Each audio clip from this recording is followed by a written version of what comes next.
بھائیوں اور دوستوں، ہم ذی القعدہ کے مہینے سے گزر رہے ہیں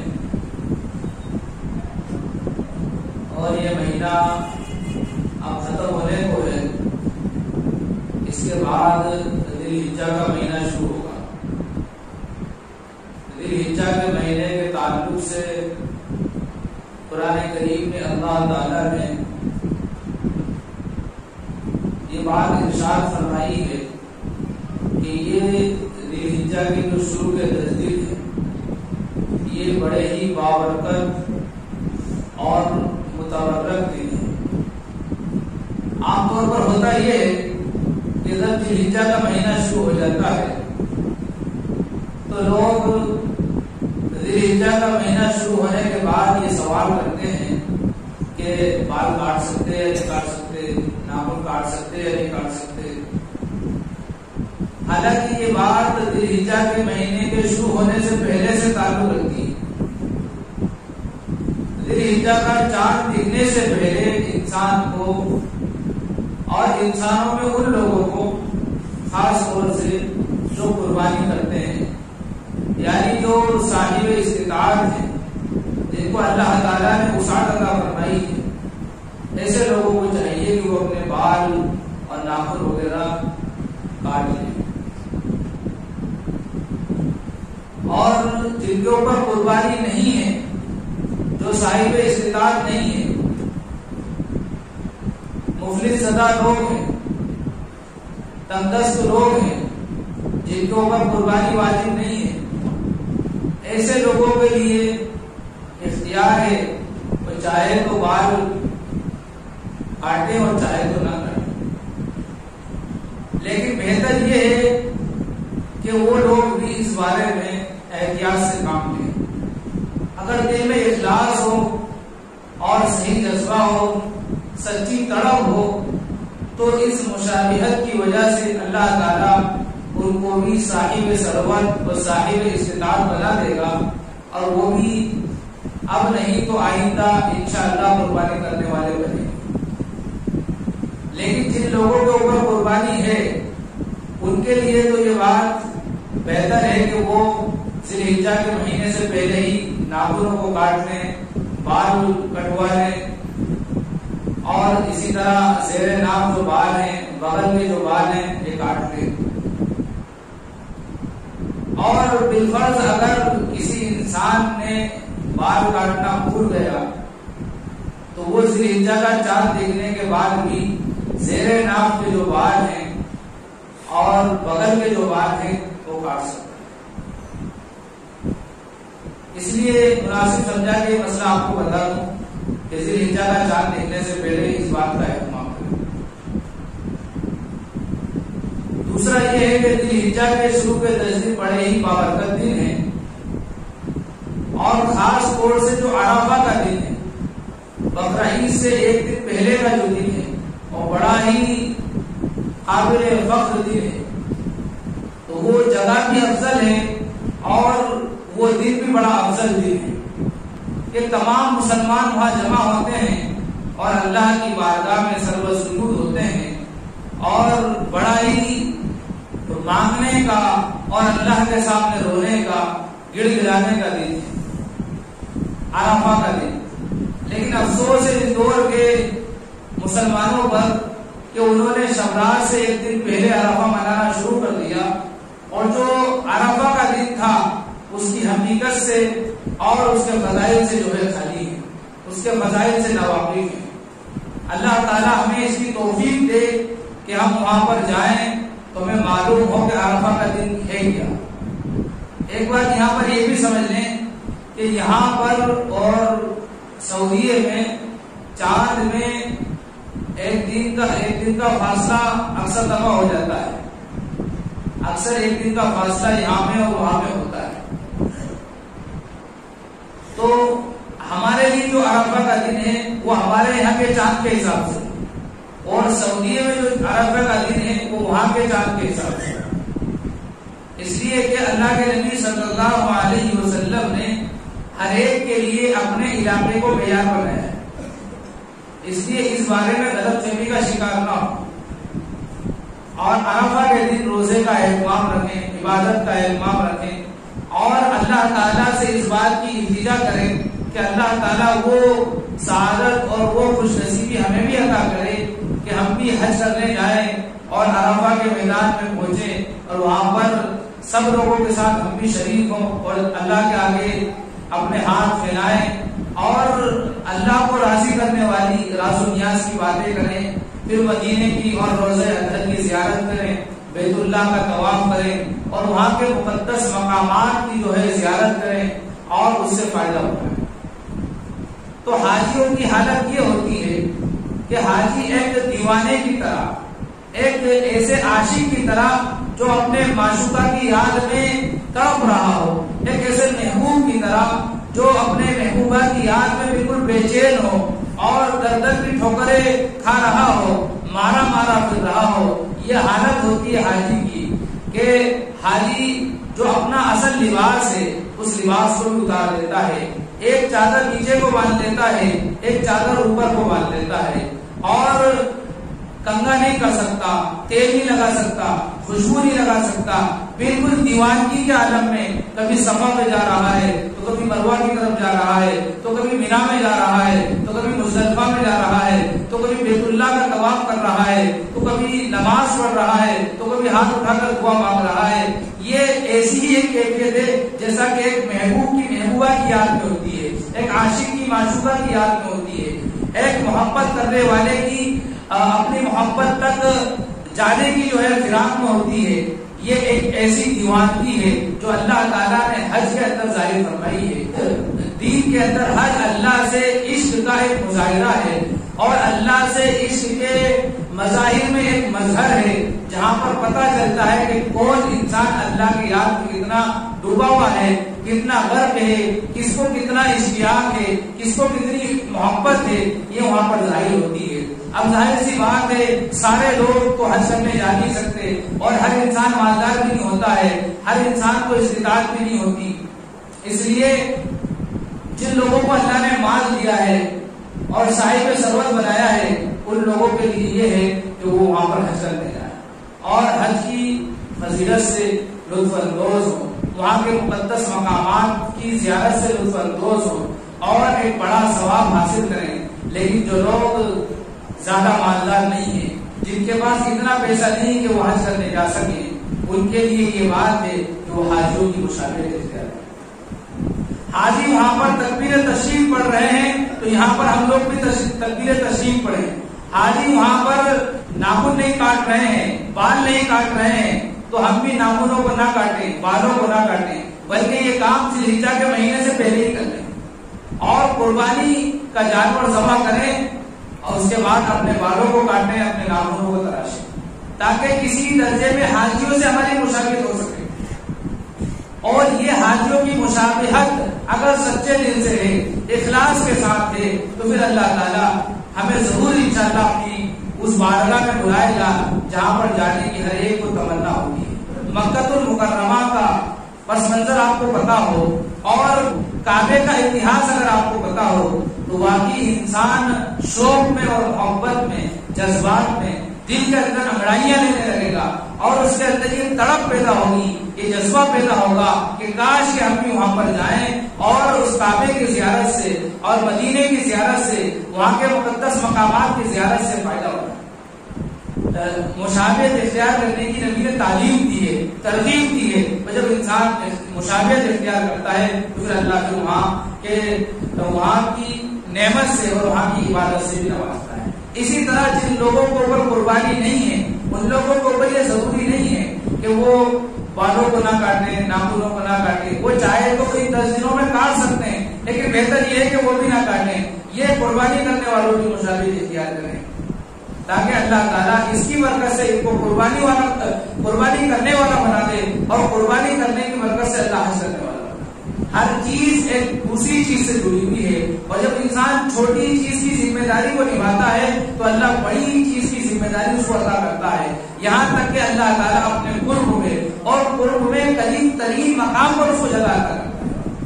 لیکن شروعات چھوٹی چیز سے ہوتی ہے اور پھر اللہ بڑے مقام تک اس کو پہنچاتا ہے۔ ایسا نہیں ہو سکتا کہ ڈائریکٹ انسان بڑے مقام تک پہنچ پہنچ جائے، اور اللہ جس کو ڈائریکٹ بڑا مقام عطا فرمائے اس کے لیے خوش نصیبی ہے، اس کو شکر ادا کرنا چاہیے۔ بہرحال کعبے کی مختصر تعریف اور ہجرت کی مختصر داستان اور قربانی کا پس منظر، قربانی کا بیک گراؤنڈ، قربانی کی شروعات کیسے ہوئی، ہجرت کی شروعات کیسے ہوئی، اور کعبے کی تاریخ کیا ہے، اس کے بارے میں اگر تھوڑا سا جان لیں تو پھر ہماری قربانی میں اور ہمارے حج کرنے والوں کی حج کی عبادت میں اضافہ ہوگا، اور شوق میں، اشتیاق میں، محبت میں اضافہ ہوگا۔ مختصر عرض کروں گا، حضرت ابراہیم علیہ السلام بابل کے اندر پیدا ہوئے۔ حضرت عیسیٰ علیہ السلام کی پیدائش سے 1810 سال پہلے پیدا ہوئے، اور جب آپ پیدا ہوئے تو چاروں طرف بت پرستی کا ماحول تھا۔ جس انسان کو کوئی اچھا پتھر مل جاتا تھا اس کو تلاش کر وہ اپنا بت بنا لیا کرتا تھا، پھر اگر کہیں راستے میں یا کہیں کسی جگہ پر اس سے اچھا پتھر مل گیا تو پہلے کو چھوڑ دیتا تھا، اسی کو بت بنا دیا کرتا تھا۔ یہ ماحول تھا، اور نمرود کی پرستش ہو رہی تھی۔ نمرود اپنے آپ کو خالق کہتا تھا، گویا کہ وہ اپنے آپ کو مالک تصور کرواتا تھا، اور حضرت ابراہیم علیہ السلام کے والد والدہ بھی نمرود ہی کو اپنا خالق اور مالک مانتے تھے۔ اتفاق سے جب حضرت ابراہیم علیہ السلام چھوٹے تھے، اور یہاں پر ایک بات یاد رکھیں کہ نبیوں کے اندر، اور نبی کوئی سے بھی ہوں، ہر نبی کے اندر اللہ نے وحدانیت پھوٹ پھوٹ کر بھری ہوتی ہے۔ شرک سے اور بت پرستی سے ان کو انتہائی درجے کی نفرت ہوتی ہے۔ تو حضرت ابراہیم علیہ السلام کو ان کی والدہ نمرود کی مجلس میں، اس کی محفل میں لے کر گئی اور کہا کہ بیٹا یہ اپنے خالق ہیں اور ہم سب ان کی مخلوق ہیں۔ تو میں بتانا چاہ رہا ہوں کہ ابراہیم علیہ السلام نبی تھے اور وحدانیت بھری ہوئی تھی، شرک سے نفرت تھی۔ فوراً پکار اٹھے کہ اماں، خالق اتنا بدصورت کہ گدھے کی طرح شکل ہے اور مخلوق اتنی خوبصورت۔ بہرحال نبی تھے، ہونے والے نبی تھے، اس بات سے ان کی والدہ ہکا بکا رہ گئی، پھر کوئی آگے بات نہ کر سکے۔ اور پھر آگے چل کے جیسا کہ آپ سنتے رہتے ہیں، پھر جہاں پر دیکھا کہ چاند کی لوگ پرستش کر رہے ہیں تو چاند نکلا تو کہا کہ یہ میرا رب ہے، اور پھر جب چاند چھپ گیا تو کہا کہ نہیں یہ میرا رب نہیں ہو سکتا، اس لیے کہ میرا رب تو وہ ہے جس کو کبھی موت نہیں آتی۔ یہ وجہ کیا تھی کہ وہاں چاند کی عبادت کر رہے تھے تو وہاں پر چاند کی نفی کی، جہاں پر لوگ سورج کی عبادت کر رہے تھے تو کہا کہ یہ میرا رب ہے، لیکن جب سورج ڈوب گیا تو کہا کہ یہ میرا رب نہیں ہو سکتا، اس لیے کہ میرا رب فانی نہیں ہے، میرے رب کو بقا ہے، میرا رب زندہ ہے اور ہمیشہ زندہ رہے گا، اس کو کبھی موت نہیں۔ تو اس بات سے لوگوں نے سورج کی پرستی چھوڑ دی، چاند کی پرستی چھوڑ دی، اور جہاں جیسا ماحول دیکھا وہاں پر اس کی دعوت دی، یہاں تک کہ آپ نے نمرود کو بھی دعوت دی۔ جب نمرود کو پتا چلا کہ ایک نوجوان ہے جو میرے خلاف ہے، جو میری خلاقیت کی جو ہے نفی کرتا ہے اور میرے خالق ہونے کا انکار کرتا ہے، یہ بات پتا چلی تو نمرود نے بلوایا۔ جب ابراہیم علیہ السلام گئے تو آداب شاہی کے خلاف گئے، وہاں کے قانون میں یہ بات تھی کہ انسان سجدہ کرے پھر اندر دربار میں داخل ہو، یہ اپنے اس مزاج کے موافق جو اللہ نے ان کو عطا فرمایا تھا، جو نبوی مزاج تھا، اس کے مطابق اندر داخل ہوئے اور کوئی سجدہ نہیں کیا۔ نمرود نے کہا کہ میں خالق ہوں، میں زندہ کرتا ہوں اور میں ہی مارتا ہوں۔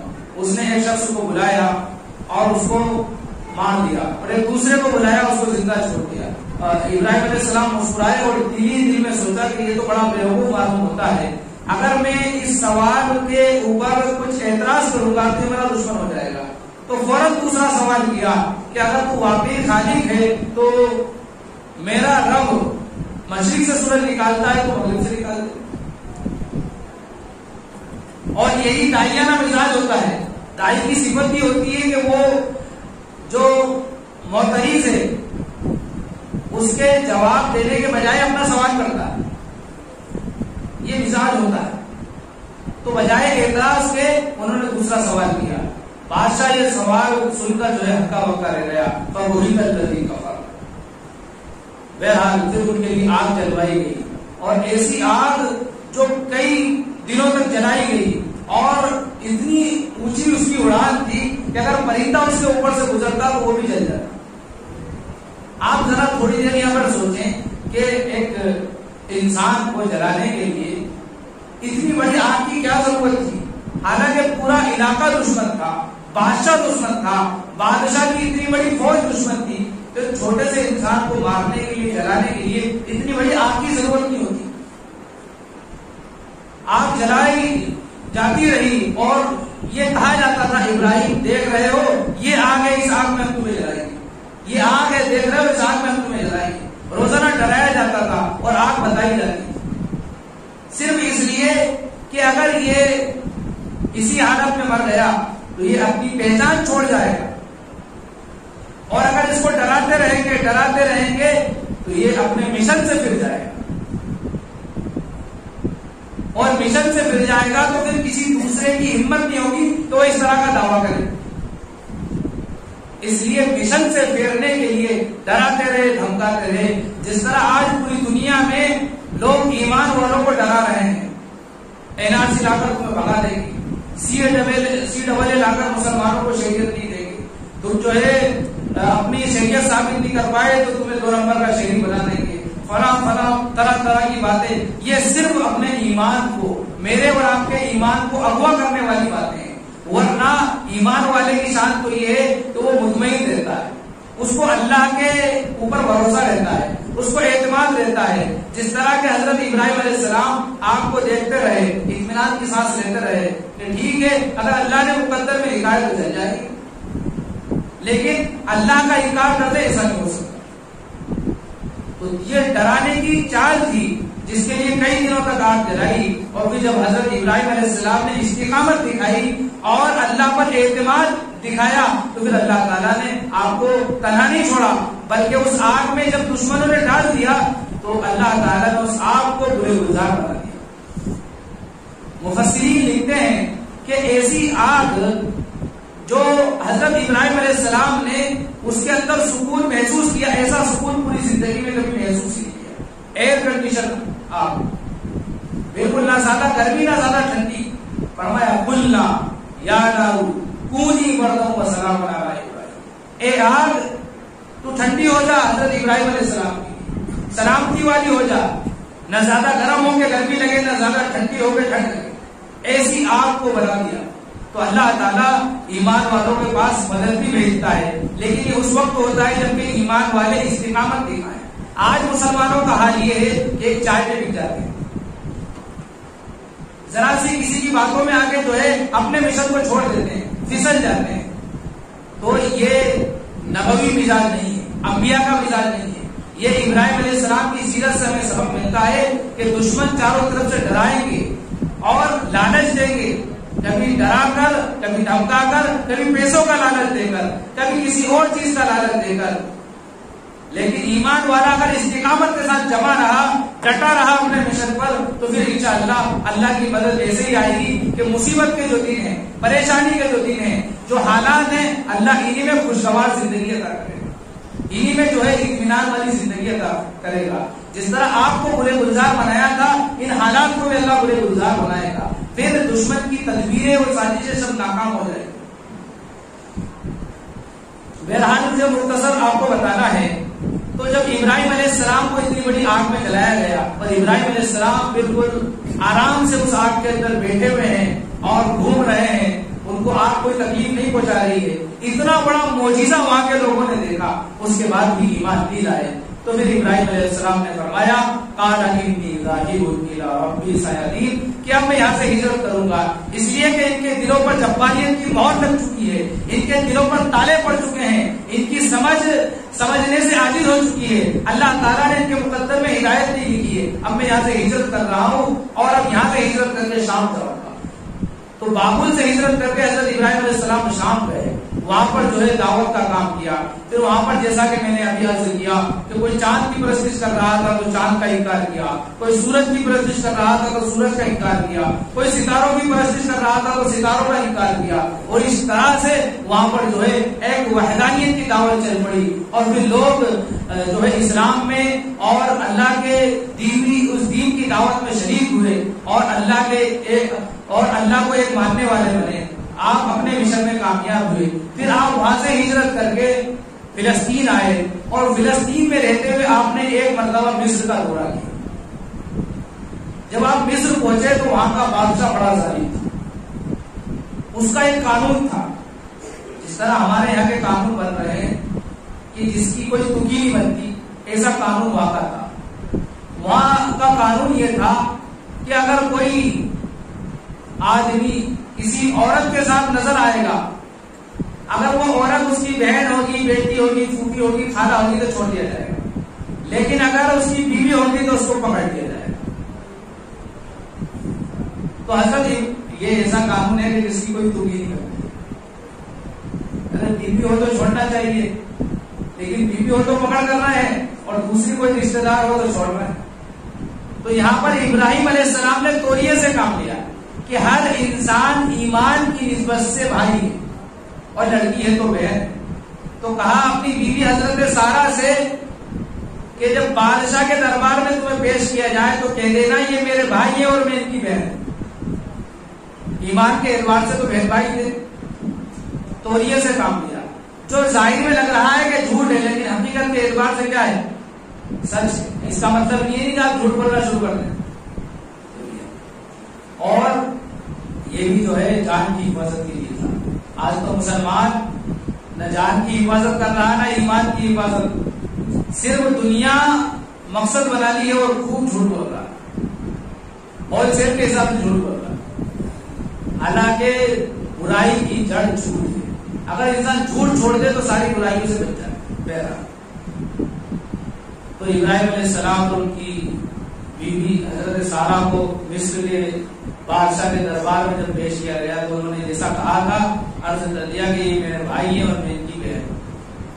لیکن ان کی بیوی اتنی خوبصورت تھی کہ اس کی نیت بگڑ گئی. وہ ظالم جو ہے بری نظر سے دیکھنے لگا اور خیانت کا ارادہ کر دیا. اللہ ایسی مائیں اس امت کے افراد کو عطا فرمائے. اللہ تعالیٰ ایسی ہدایت ہماری ماؤں کو بھی اور ہماری بہنوں کو بھی عطا کرے.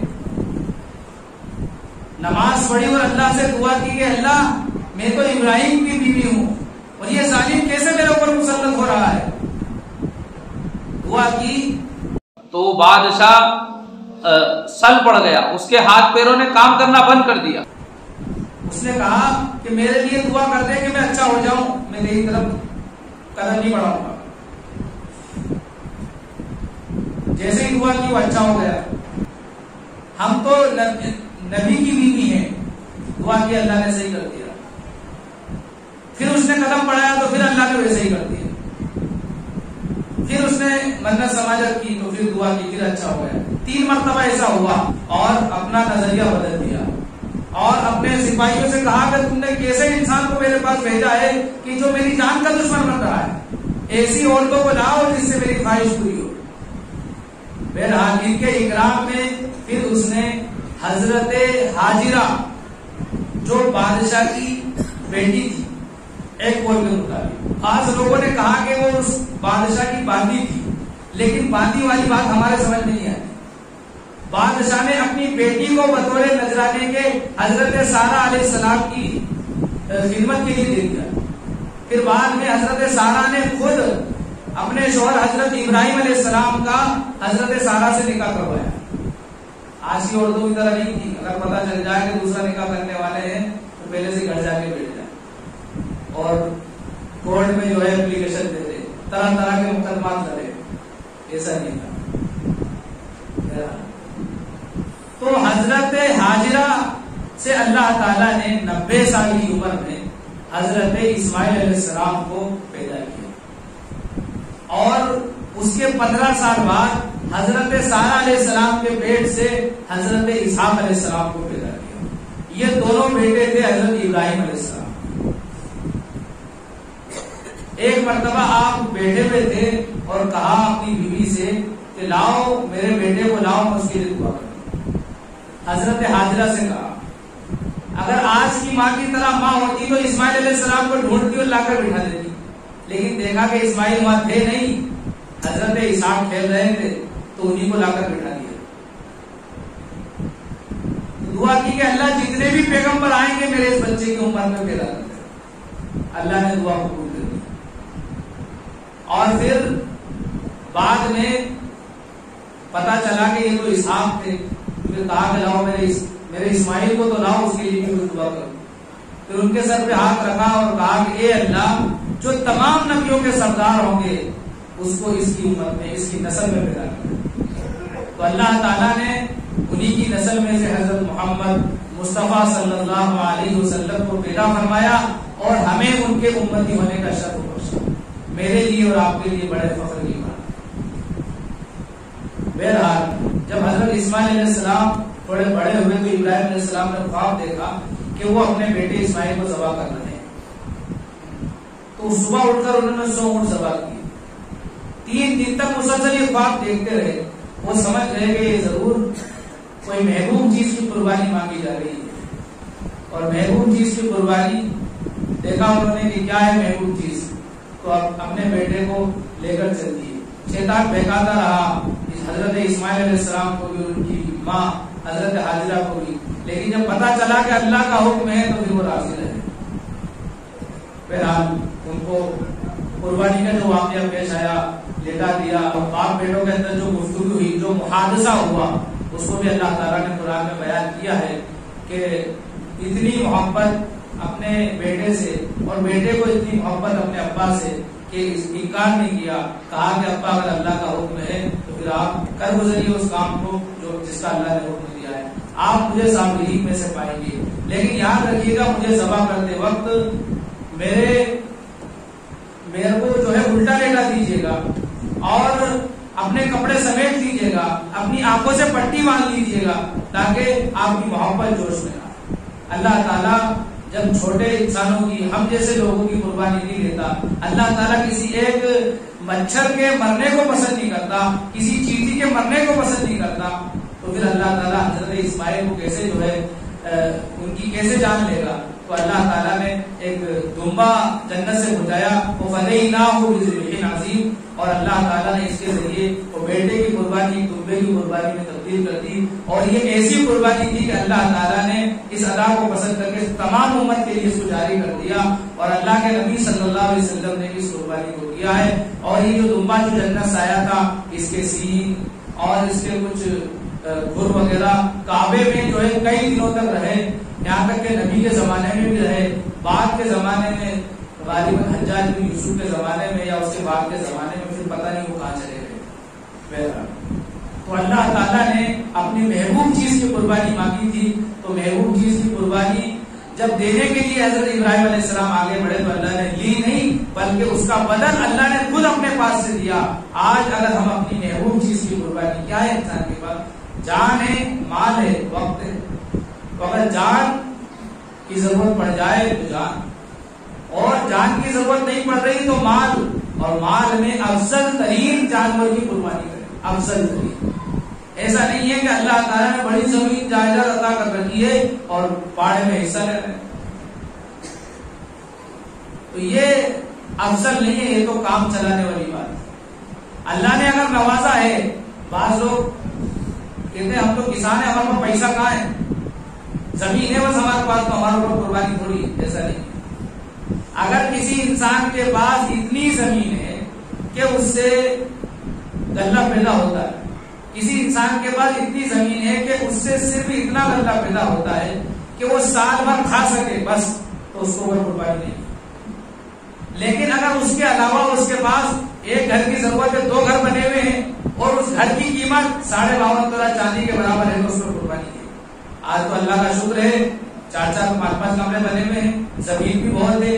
اتنا غلہ پیدا ہو جائے کہ سال بھر کھا سکیں اور اس کے بعد اتنا غلہ بن جائے کہ وہ 52.5 تولہ چاندی کی قیمت کے برابر پہنچ جائے، تو اس کو قربانی واجب. زکات کا نصاب تھوڑا الگ ہے، قربانی کا نصاب تھوڑا الگ ہے.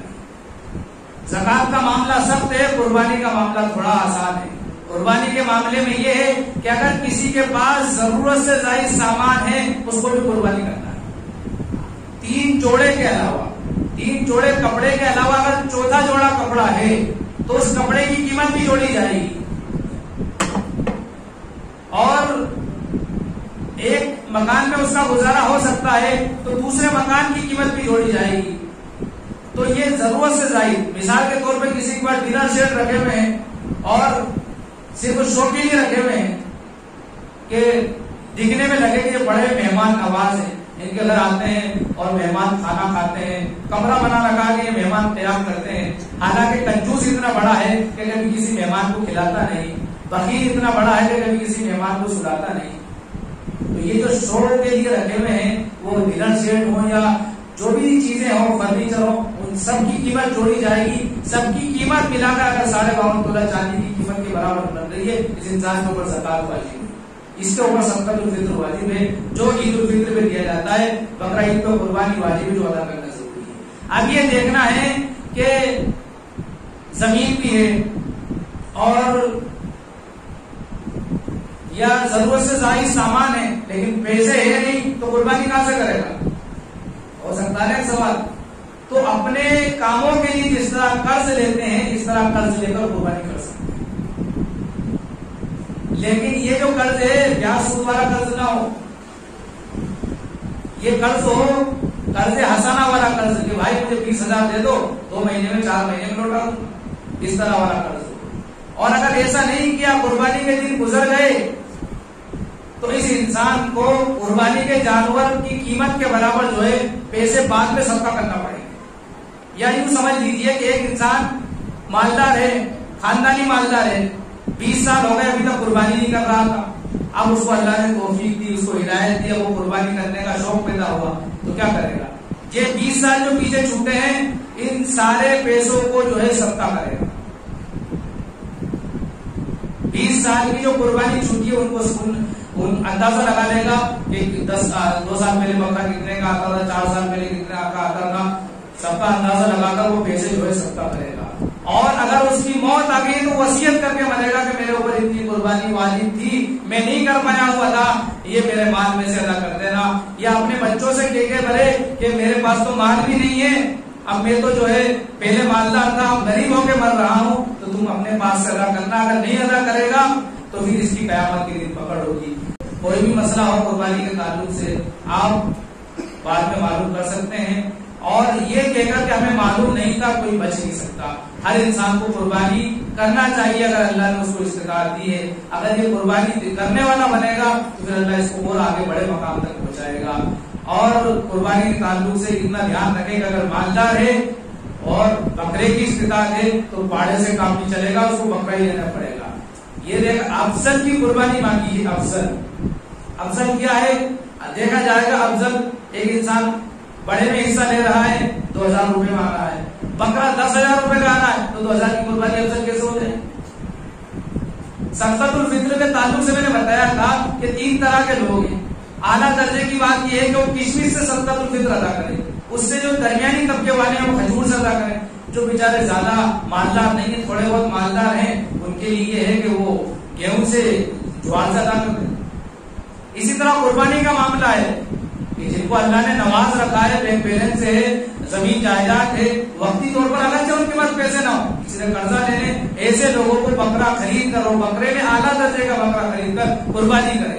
اور جو تھوڑے کم درجے کے ہیں ان کو چاہیے کہ وہ ہلکا پتلا بکرا لے لیں. لیکن یاد رکھیے ایسا بکرا جو اتنا دبلا ہو کہ اس میں بودا ہی نہ ہو، اس کی قربانی جائز نہیں. اسی طرح مان لو کوئی بھینس تھی یا کوئی بکری تھی، اس کی عمر ہے قربانی کی. بھینس کے لیے 2 سال ہونا ضروری ہے اور بکری کے لیے 1 سال ہونا ضروری ہے. اگر اس کی عمر تھی اور دودھ دینے والی بکری تھی لیکن اب دودھ خشک ہو گیا، تھن اس کے سوکھ گئے ہیں، اس کی قربانی جائز نہیں. اب دودھ دینا بند کر دیا، اس کے تھن خشک ہو چکے ہیں، یہ عیب ہے، اس کی قربانی جائز نہیں. کان اگر پیدائشی طور پر کان نہیں ہے تو اس کی قربانی جائز نہیں ہے. یا کان تھے اور کان کے 3 حصے کرو، 3 حصے میں سے اگر 1/3 حصہ کٹ گیا ہے تو اس کی قربانی نہیں ہے. 3 حصے کریں، 3 میں سے تیسرا حصہ یا اس سے زیادہ کٹ گیا تو قربانی نہیں ہے. اگر 1/3 حصے سے کم ہے تو اس کی قربانی کر سکتے ہیں. لیکن اگر سینگ کا معاملہ ہے، پیدائشی طور پر سینگ نہیں ہے تو اس کی قربانی کر سکتے ہیں، کوئی مسئلہ نہیں ہے.